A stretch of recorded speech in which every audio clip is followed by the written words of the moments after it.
திருப்பூர்ல பாத்தீங்கன்னா விசாரணை நடத்த சென்ற சிறப்பு சார்பு ஆய்வாளர் சண்முகவேல் கொடூரமாக வெட்டி கொலை செய்யப்பட்ட சம்பவத்துல பாத்தீங்கன்னா முக்கிய குற்றவாளி மணிகண்டன் பாத்தீங்கன்னா என்கவுண்டர் செய்யப்பட்டிருக்காங்க. நமது சேனல்ல பாத்தீங்கன்னா தினமும் நடக்கக்கூடிய பல்வேறு விதமான குற்ற சம்பவங்களை குறித்து உடனுக்குடன் செய்திகள் பதிவேற்றம் பண்ணிட்டு வரோம். நீங்களும் இது போன்ற செய்திகளை உடனுக்குடன் தெரிஞ்சுக்க மறக்காம நமது சேனலை சப்ஸ்கிரைப் பண்ணுங்க, பெல் ஐக்கானை கிளிக் பண்ணுங்க. அப்பதான் நம்மளுடைய வீடியோ உங்களுக்கு உடனுக்குடன் நோட்டிபிகேஷனா வந்து சேரும். உடுமலை அருகே உப்பாறு ஓடை பகுதியில மணிகண்டன் ஆயுதங்களை பதுக்கி வைத்திருந்த நிலையில சரவணகுமார் என்ற உதவி ஆய்வாளரை வெட்டி தப்ப முயன்றிருக்காரு. தற்காப்புக்காக போலீசார் சுட்டு இருக்காங்க. இந்த சம்பவத்துல பாத்தீங்கன்னா மணிகண்டன் என்பவர் சம்பவ இடத்திலேயே பலியாகியும் இருக்காரு. திருப்பூர் மாவட்டம் உடுமலை அடுத்த குடிமங்கலம் அருகே சிக்கனத்தூர் பகுதியில மடத்துக்குளம் அதிமுக எம்எல்ஏ மகேந்திரனுக்கு சொந்தமான தோட்டத்துல வேலை செய்யும் மூர்த்தி மற்றும் அவரது மகன்களான தங்கப்பாண்டி, மணிகண்டன் ஆகிய 3 பேரும் நேற்று இரவு பாத்தீங்கன்னா மது போதையில தகராறுல ஈடுபட்டு இருந்திருக்காங்க.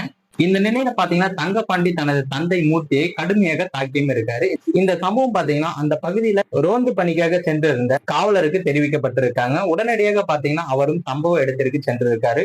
எஸ்ஐ சண்முகவேல் பாத்தீங்கன்னா அவர்களை சமாதானப்படுத்தி காயமடைந்த மூர்த்தியை ஆம்புலன்ஸ்ல அனுப்பி வைக்கவும் ஏற்பாடு செஞ்சிட்டு இருந்திருக்காரு. அப்போது பாத்தீங்கன்னா பதுங்கி இருந்த மூர்த்தியின் மகன் மணிகண்டன் எஸ்ஐ சண்முகவேலு பாத்தீங்கன்னா பாய்ந்து வந்து தாக்கியிருக்காரு. இந்த தாக்குதல்ல பாத்தீங்கன்னா நிலை தடுமாறி கீழேவும் விழுந்திருக்காரு. அங்கிருந்த மூர்த்தி, தங்கப்பாண்டி, மணிகண்டன் ஆகிய 3 பேரும் சேர்ந்து பாத்தீங்கன்னா சண்முகவேலுவை தரமாரியாக வெட்டி கொலை செய்திருக்காங்க.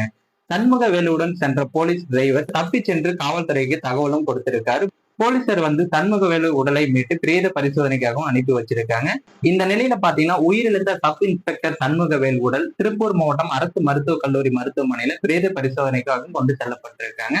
உயிரிழந்த சண்முகவேல் குடும்பத்திற்கு தமிழக அரசு சார்பில் 1 கோடி ரூபாய் நிதி உதவியும் அறிவிக்கப்பட்டது.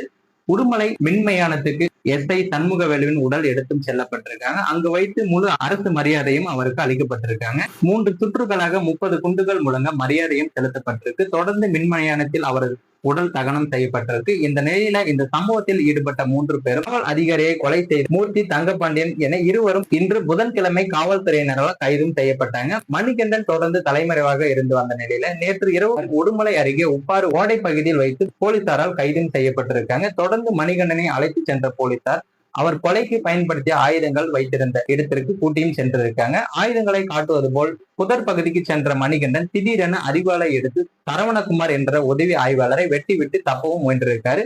போலீசார் எச்சரித்த நிலையில மீண்டும் தாக்க முற்பட்டதால பாத்தீங்கன்னா தற்காப்புக்காக போலீசார் சுட்டதாகவும் சொல்லியிருக்காங்க. இந்த சம்பவத்துல பாத்தீங்கன்னா மணிகண்டன் சம்பவ இடத்திலேயே பலியும் ஆகியிருக்காரு.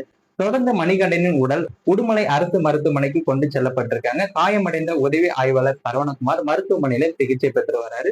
இந்த சம்பவம் தொடர்பாக பேசியுள்ள மேற்கு மண்டல காவல்துறை தலைவர் செந்தில்குமார் விசாரணைக்கு அழைத்து செல்லப்பட்ட போது மணிகண்டன் தாக்க முயன்றதால் துப்பாக்கி சூடு நடந்திருக்கிறது. சம்பவம் தொடர்பாக விசாரித்து வருகிறோம் எனவும் விரைவில் இது தொடர்பாக முழு விளக்கம் அளிக்கப்படும் எனவும் காவல்துறை தரப்புல இருந்து கூறியிருக்காங்க. சோ மேலும் இது போன்ற வீடியோக்களை உடனுக்குடன் காண மறக்காம நமது சேனலை சப்ஸ்கிரைப் பண்ணுங்க, பெல் ஐக்கானை கிளிக் பண்ணுங்க. அப்பதான் நம்மளுடைய வீடியோ உங்களுக்கு உடனுக்குடன் நோட்டிபிகேஷனா வந்து சேரும்.